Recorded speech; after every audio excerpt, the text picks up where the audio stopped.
Shalom saudara-saudari yang terkasih dalam Tuhan, selamat datang di channel Gembala Kristus. Sebelumnya jangan lupa share video ini, dan bagi yang belum jangan lupa subscribe Gembala Kristus. Terima kasih. Shalom sahabat Gembala Kristus. Perbedaan Nabi dan Rasul menurut Kristen, hal ini mungkin sering didengar atau ditanyakan beberapa kalangan. Memang tidak ada salahnya ketika kita menanyakan hal ini. Nabi dan Rasul merupakan para pemimpin Tuhan dalam hal rohani atau spiritual. Lalu, apa saja perbedaan Nabi dan Rasul menurut Kristen? Berikut penjelasannya. Pengertian Nabi menurut Alkitab. Nabi adalah pemimpin umat yang dipanggil Allah untuk memperingatkan mereka agar tidak menyimpang dari perintah-perintah Allah. Di dalam Alkitab terdapat sebutan nabi-nabi besar dan nabi-nabi kecil. Sebutan ini tidak ada hubungannya dengan peranan, kedudukan, atau status nabi-nabi tersebut. Istilah ini diberikan kepada mereka hanya dalam kaitannya dengan kitab-kitab mereka. Kitab 4 nabi-nabi besar yaitu Yesaya, Yeremia, Yehezkiel, dan Daniel. Umumnya panjang-panjang dan pasal-pasalnya relatif lebih banyak daripada kitab nabi-nabi kecil.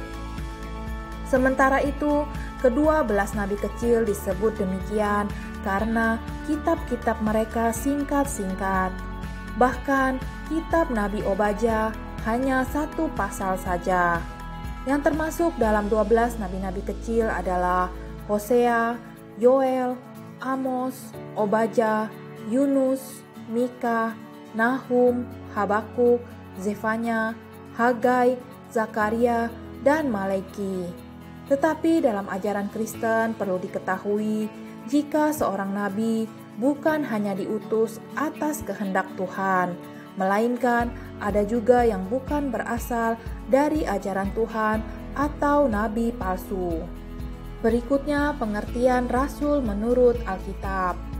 Rasul adalah seseorang yang diutus untuk menyampaikan ajaran Tuhan untuk disampaikan kepada seluruh umat. Rasul juga merupakan seseorang yang dipilih Allah untuk memberitakan kebenaran firman Tuhan. Lalu perbedaan Nabi dan Rasul menurut Kristen. Pertama, perbedaan dalam kuasa dari Tuhan. Rasul lebih berkuasa dari Nabi karena memiliki kuasa Tuhan untuk melakukan sesuatu sesuai kehendaknya. Terdapat di Matius 16 ayat 19 dan Matius 18 ayat 18. Kedua, perbedaan dalam hal kedudukan. Rasul Tuhan kedudukannya lebih tinggi dalam kuasa maupun hierarki. Terdapat di Matius 11 ayat 11. Ketiga, perbedaan dalam tugas. Rasul Tuhan memiliki tugas yang tidak sama dengan Nabi. Tugas Nabi menjadi juru bicara Tuhan, menyampaikan apa yang akan terjadi di depan. Tetapi Nabi tidak berkuasa menentukan seseorang masuk surga atau tidak. Sedangkan Rasul Tuhan memperoleh kunci kerajaan surga untuk membawa orang ke surga atau menjatuhkan hukuman untuk melemparkan orang ke neraka. Itulah perbedaan Nabi dan Rasul menurut Kristen. Dalam abad baru dan zaman sekarang, seorang rasul memang bukan lagi memiliki tampilan seperti rasul pada zaman Tuhan Yesus yang masih bersama-sama dengan muridnya. Namun sekarang rasul lebih dikenal dengan orang yang membagikan semua kebenaran firman Tuhan.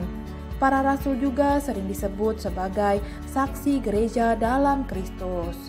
Gereja yang benar juga harus memiliki ajaran sesuai dengan ajaran Tuhan Yesus. Namun akan berbeda dengan gereja yang hanya dijadikan kedok semata yang tidak berlandaskan firman Tuhan.